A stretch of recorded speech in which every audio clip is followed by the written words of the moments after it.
పంకజా రామా పూర్వా సంధ్యా ప్రవర్తతే ఉత్తిష్ట నరశార్దూల కర్తవ్యం దైవమాన్నికం. భృంగావళీ చ మకరంద రసానువిద్ధ ఝంకారగీతనినదైః సహ సేవనాయ నిర్యాంతి ఉపాంతసరసి కమలోదరేభ్యః. శ్రీవేంకటాచలపతే తవ సుప్రభాతం. కమలోదరేభ్యః తుమ్మెదలు కూడా వస్తున్నాయ్యా బయటికి ఝంకారధ్వని చేస్తూ. కమలముల ఉదరముల నుండి. దీంట్లో చమత్కారం ఉంటుంది. ఒక తుమ్మెదట తిరుగుతూ తిరుగుతూ కమలం చేరుకుంది, పద్మాన్ని చేరుకుంది. పద్మంలో ఉన్న మకరందానికి ఇతర పుష్పముల్లో ఉండే మకరందానికి తేడా ఉంది. చేరింది, చేరగానే మకరందపానం చేస్తుంది. చేస్తూ చేస్తూ ఎంత మకరందపానం చేసినా కూడా తనివి తీరటం లేదు, అలాగే ఉండిపోయింది. చివరికి సాయంకాలం అయిందన్నది కూడా మర్చిపోయింది. పానం చేస్తూనే ఉంది, మత్తులో పడిపోయింది. చటుక్కుని సాయంకాలం అయ్యింది, పద్మం ముకుళించుకుపోయింది. అప్పుడు మెళకు వచ్చింది. మెళకు వస్తే బయటికి వెడదామంటే అది పద్మపు రేకులు ముకుళించుకుపోయినాయి. అప్పుడు అనుకుందిట, భాస్వానుదేశ్యతి, సూర్యుడు ఉదయిస్తాడు కదా ఇప్పుడు, రాత్రి గమిష్యతి, రాత్రి అయిపోతుంది. ఎంతకాలం ఉంటుంది రాత్రి? రాత్రి అయిపోతుంది. భాస్వానుదేశ్యతి, సూర్యుడు కూడా ఉదయిస్తాడు. హసిష్యతి పంకజశ్రీ, అది అప్పుడు పంకజం కూడా పద్మం కూడా వికసిస్తుంది. అప్పుడు బయటికి వెళ్ళిపోతుంది హాయిగా అనుకుందిట పాపం. కానీ ఆ హంత హంత నళిని ఉజ్జహార గజ, ఇది ఇలాగా ఇత్తం చింతయత్ దురేఫే, ఇలా పాపం ఆలోచిస్తూ ఉంటే ఆ రాత్రిపూట ఏనుగులు ఆ వెన్నెట్లో తిరుగుతూ తిరుగుతూ వచ్చి నీళ్ళల్లో పడి కనువులన్నీ చెడగొట్టి ఆ పద్మం పెకలించి గట్టి మీద పడేసిందట. ఇక తెల్లారినా కూడా అది మళ్ళీ వికసిస్తుందా, వస్తాడా? అదనమాట పరిస్థితి.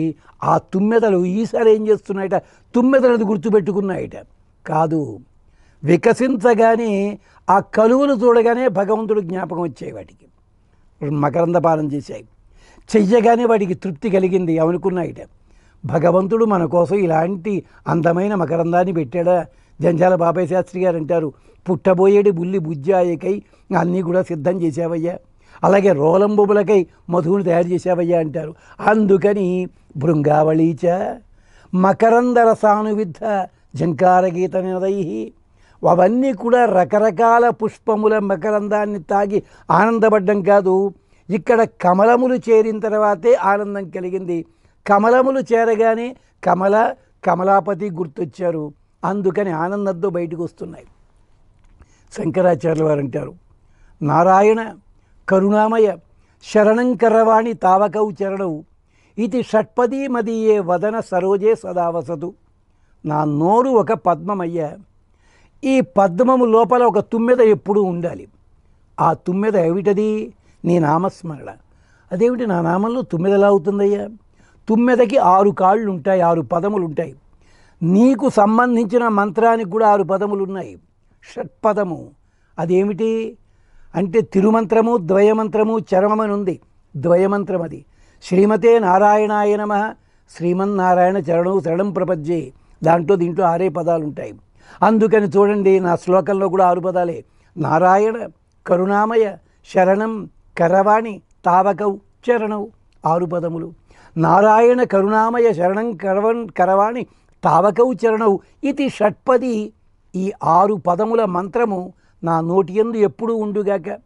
ఈ 6 పదములున్న తుమ్మెద షట్పదము మదీయే వదన సరోజే సదావసతు, ఎప్పుడు ఉండాలని కోరతారు. అంటే భగవంతుని పాదములే పద్మములు, తుమ్మెదలు ఆచార్యులు. మకరందం అంటే భగవద్గుణానుసంధానము. కొంచెం వాటికి పుప్పొడి కూడా అంటుకుంటుంది. పుప్పొడి అంటే రజోగుణము. చూస్తుంటాం లోకంలో చాలామంది గొప్ప గొప్ప పండితులు మహావక్తలు ఉంటారు, కానీ వాళ్ళ పదాల్లో కూడా కొంచెం కాఠిన్యం ఉంటుంది. శాస్త్రం తెలుసున్న వాళ్ళకి, భగవతత్వం తెలుసు, దాంట్లో లోటేం లేదు. కొంచెం అహంకారం ఉంటుంది, కొంచెం రజోగుణం ఉంటుంది. ఎందుకని? ఆ పద్మంలో చేరగానే ఎంత వద్దనుకున్నా మకరంద పానం చేసిన పుప్పొడి కూడా అంటుకుంటుంది కదా, అదనమాట రజోగుణం. ఈ రజోగుణం ఏమవుతుంది? పుప్పొడి శాస్త్రజ్ఞానం రజోగుణంతో కలిసి ఉన్నది. కానీ ఎప్పుడైతే రెక్కలు అల్లాడించుకుంటూ తిరిగిందో రజోగుణం పోతుంది. భగవంతుని పాదం చేరగానే పోతుంది, భగవత్ సేవ ద్వారా పోతుంది. పోతన్న గారు ఏదో పద్యం చెప్తూ మన ప్రహ్లాదుడిది మధుపంబు బోవునే కుడజములకు మందార మకరంద మాధుర్యమున తేలు అనగానే తెలుగు అమ్మేవాళ్ళంతా కూడా ఏమంటారు? పోతన్న గారు ఇలాంటి కవిత్వం ఎవరు చెప్పలేదండి, ఎక్కడా లేని కొత్త భావం చెప్పారు. ఎక్కడా లేని కొత్త భావం కాదది. అంతకుముందే అప్పయ్య దీక్షితుల వారు చెప్పారు, వ్యాస భగవానుడు చెప్పాడు, అంతకుముందే ఆళవందారులని 1000 సంవత్సరాల కిందట. అంటే కాపీ కొట్టారని కాదు, వినుంటారు, దీంట్లో ఉపయోగించుకున్నారు. తవామృత స్కందిని పాద పంకజే నివేశితాత్మ కథమన్యదిచ్చతి. భగవంతుడా, నీ పాద పద్మముల యందు ఉండే మకరందాన్ని పానము చేసిన తరువాత నా మనస్సు వేరే చోటకి ఎక్కడికి వెడుతుందయ్యా? అంటే ఎందుకు చెప్తున్నామంటే మాట, శాస్త్రం చదవండి, అర్థం చేసుకోండి, బాగుందనండి. దీనికి మూలం ఎక్కడుందో వెతికే ప్రయత్నం చెయ్యండి. అంతే తప్ప వ్యాసుడు తప్పు రాసినాడు, ఫలానా వాళ్ళు సరిదిద్దినారు, ఇంతవరకు వెళ్ళకూడదు. అంటే మనకి తెలిసిందే జ్ఞానం అని అనుకోకూడదనమాట. అందుకని అంచేత ఎప్పుడో చెప్పిన ఆళవందారులు, యామునాచార్యుల వారు, వీళ్ళందరూ చెప్పినవన్నీ కూడా మళ్ళీ ఓసారి జ్ఞాపకం చేసుకున్నట్టుగా మకరంద రసానువిద్ద జంకారగీత నినదై. మకరందం ఉంది మనుగడకే, కానీ జీవనానికే. రసము ఆర్ద్రం చేసింది. భోజనం చేస్తున్నాం మనకి శక్తి రావడానికి. శక్తి అన్నాం, మరి తృప్తి కలుగుతోంది. తృప్తికి శక్తికి తేడా ఏమిటి అంటే, తృప్తి అన్నది పైన ఉండే భాగము. మనకి ముందు శక్తి కావాలి, తిన్నాము, తినదో రుచి బాగుందనిపించింది, మళ్ళీ ఇంకోసారి అదనమాట. అలాగ రసము గొంతు ఆర్ద్రమయ్యింది. మకరందములోని రసం ఏం చేసింది? గొంతులో ఉండే రసభావన ప్రేరేపణ చేసింది. తీయదనం కాస్త నాదములోకి జారింది. మకరంద రసము భక్తి రసము రెండూ కలిశాయి. కాబట్టి కారణమేమిటి? భగవంతుడే రసస్వరూపుడు.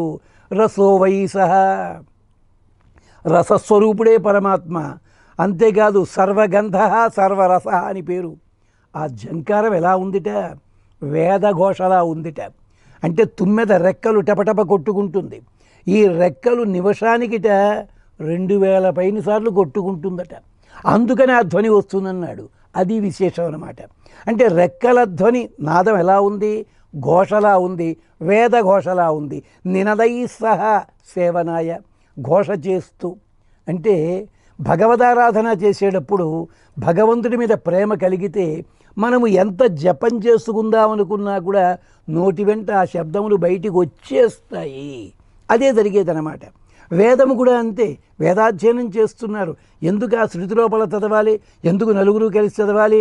దానికి అధర్ణ వేదం చెప్తుంది, బాగుగా నిండుగా ఉన్న చెరువు లోపల నీళ్లు నిండుగా ఉన్నట్టయితే వర్షాకాలంలో కప్పలు అరిచినట్టుగా వేదాధ్యయన సంపన్నులు వేదాధ్యయనం చేస్తున్నారు అంటాడు ఆయన.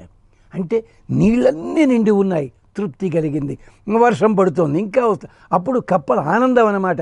అలాగే వీళ్ళు కూడా ఆ జలం అంటే భగవంతుడే. భగవతత్వాన్ని ఆస్వాదన చేస్తూ గానం చేస్తున్నట్టుగా జంకార నినదై సహసేవనాయ.